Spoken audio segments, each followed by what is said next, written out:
Hello everyone, so I welcome you in a new video of mine where I am going to teach you how you can multiply faster than ever. Now note carefully, मैंने यहाँ पर calculator word use नहीं किया है because ये एक ऐसी method है जो आपकी कैलकुलेशन स्पीड को बहुत ज्यादा फास्ट तो नहीं करेगी पर हाँ बहुत ज्यादा इजी जरूर कर देगी, ठीक है। एंड अगर हमारे पास कोई ऐसी मेथड हो जो हमारी कैलकुलेशन को इजी कर दे तब भी it's a win win situation, ठीक है। तो आज हम देखेंगे कि कैसे हम उदाहरण मेथड, ये एक ऐसी मेथड है जो कि वैदिक में यूज होती है। आपने वैदिक गणित का नाम तो जरूर सुना ही होगा, तो उसमें भी इस मेथड का जिक्र है। कुछ लोग इसे IXI मेथड भी कहते हैं, तो आपको ये जैसे भी याद रह जाए आप वैसे याद रख सकते हो, ठीक है। तो एक ऐसी मेथड है जो हमारे कैलकुलेशन अगर मल्टीप्लिकेशन में है तो उसे बहुत ज्यादा इजी कर देती है।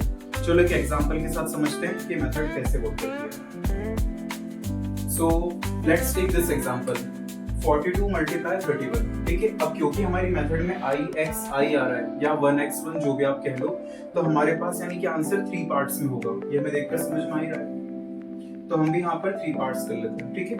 अब सबसे पहले फर्स्ट एरो, तो यानी कि वी शुड डू दिस, यानी 1 2 सा, तो 1 2 सा 2, ठीक है।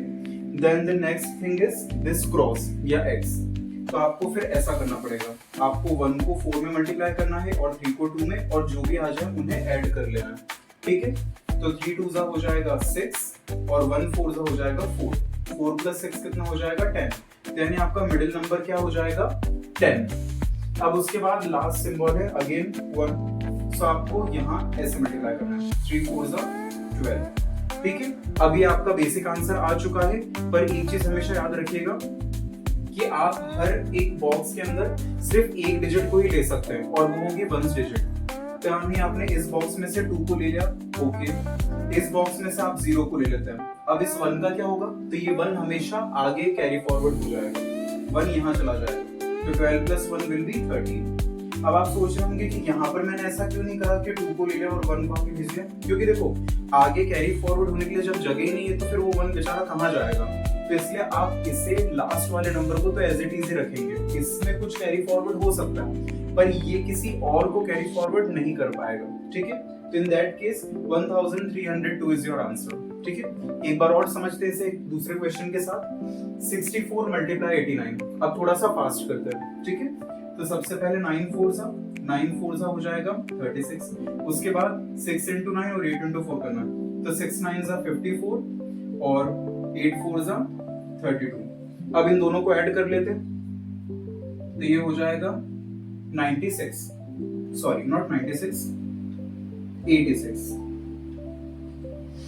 अब 8 × 6 कर लेते हैं, तो 8 6 48 हो जाएगा, ठीक है। अब आपको क्या करना है, सेम चीज हर एक बॉक्स में से एक नंबर को ही लेना है। तो यहाँ से मैं 6 ले लेता हूँ और इस 3 को कर देता हूँ कैरी फॉरवर्ड, तो 86 + 3 कितना हो जाएगा 89। अब यहाँ से फिर मैं सिर्फ 9 को ले पाऊंगा, मुझे इस 8 को कैरी फॉरवर्ड करना पड़ेगा, तो इस 8 को आगे कैरी फॉरवर्ड करते हैं, तो 48 पर 8 कितना हो जाएगा 56, तो यानी कि 5696 मेरा आंसर हो जाएगा। देखा कितना सिंपल है। सिर्फ आपको सबसे पहले 1, फिर उसके बाद क्रॉस, फिर अगेन 1। इस प्रकार से आप किसी भी नंबर को उदाहरण मेथड से बहुत इजीली सॉल्व कर सकते हैं और आपके मल्टीप्लिकेशन का आंसर आ सकता है, ठीक है। Now there is one more question I am giving you, इसे आप ट्राई कीजिएगा और मुझे कमेंट सेक्शन में बताइएगा किसका क्या आंसर आता है, ठीक है। That's all for today.